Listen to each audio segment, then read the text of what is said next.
back. It's Sports Tonight. So broadcasting live from Channels TV Sports Center in Lagos, Nigeria. The development of badminton in Nigeria gets our attention tonight on the show after the double slam, one of the national badminton championship.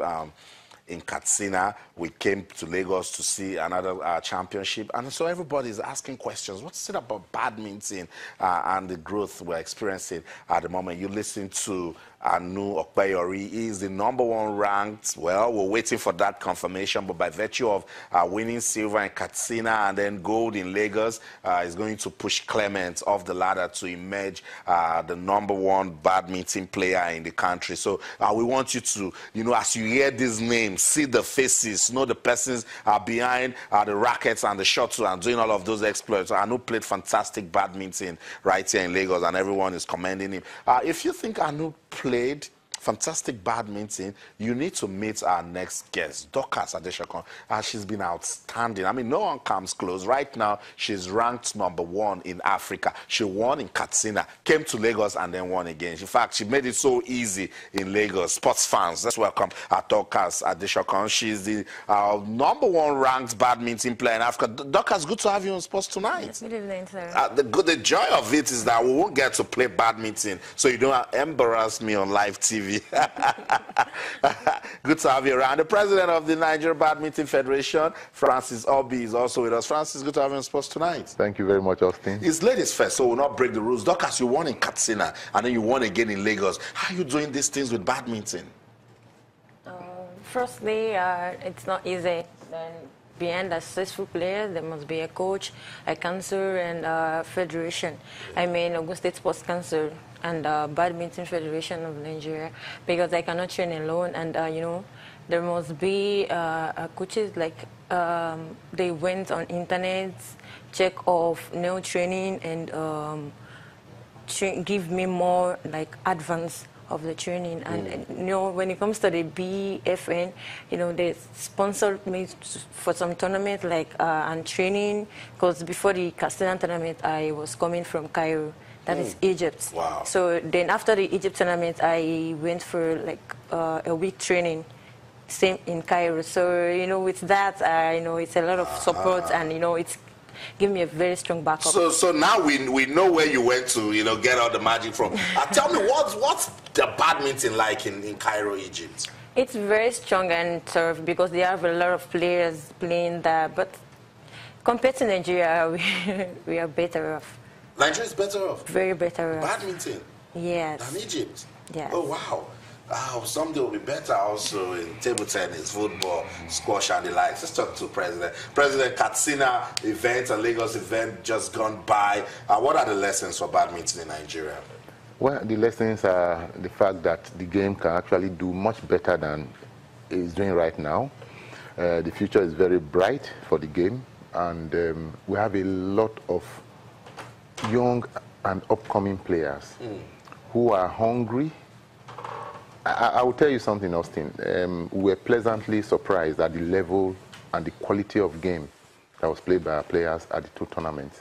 We are taught that because of the layoff, for over 4 years, we've not had any national championship. So we didn't expect that the game was going to be so competitive and the standard was going to be so high.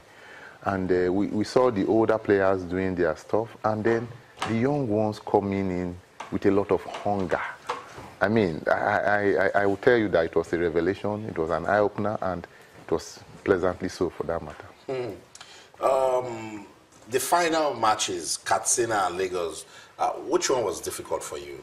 Katsina, because I play with Deborah Uke. She's one of the best too, because I played with her same in Benin. So compared to Zainab, it's tougher. And we saw what you were just doing with Zainab Momo. Zainab is decent, but you made it look so easy in Lagos. Yes, maybe it's because I'm used to Zainab, and there are some players, when you hear you're playing with them, you're much comfortable, not that comfortable, but because you're used to them and you know what they can do and the stuff they are made up, you just feel comfortable with them. I know. Dorcas, you are #1 in Africa. What does that mean to you?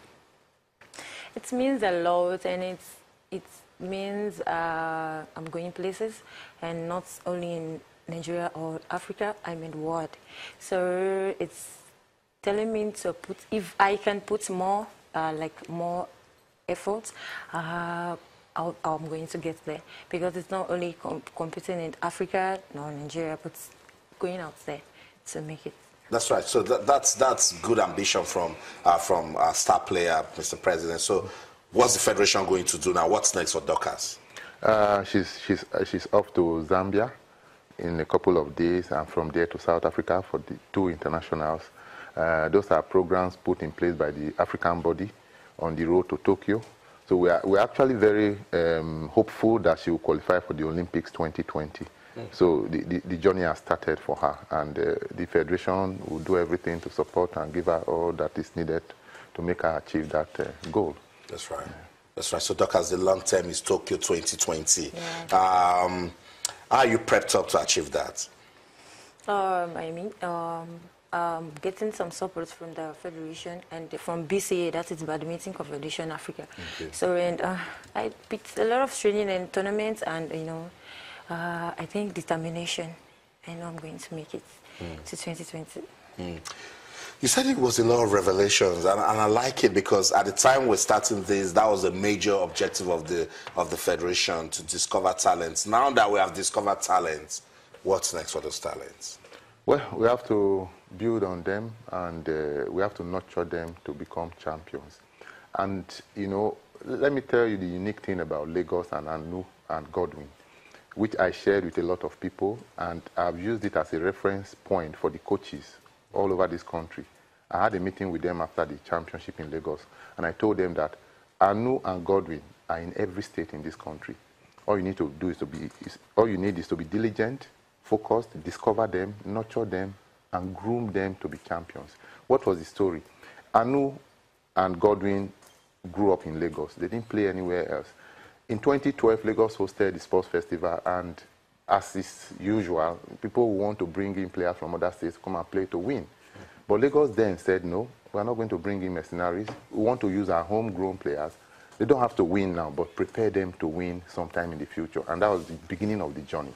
And today, the 2 young boys then have become, the big guns of the game. Wow. For me, it's something that should inspire, especially the coaches. We don't have to look for the easy way out. Have a long-term plan, and at the end of the day, you get the desired result. I felt vindicated, because at that time, a lot of people felt, oh, Lagos, try and get some players, you can use money, get them to come and play, and you'll win. If we had done that, maybe we wouldn't have been able to focus on them. But from that time, we watched them grow. And for me, if we have more of them like that in more states, it means the standard of the game will really go up. So, yes, I'm president of the federation, and all the players are my players now. But this particular one, because I knew and I saw when it started, for me, it's quite inspiring. And I've challenged all the coaches, go back to your states. Go and discover an Anu, go and discover a Godwin.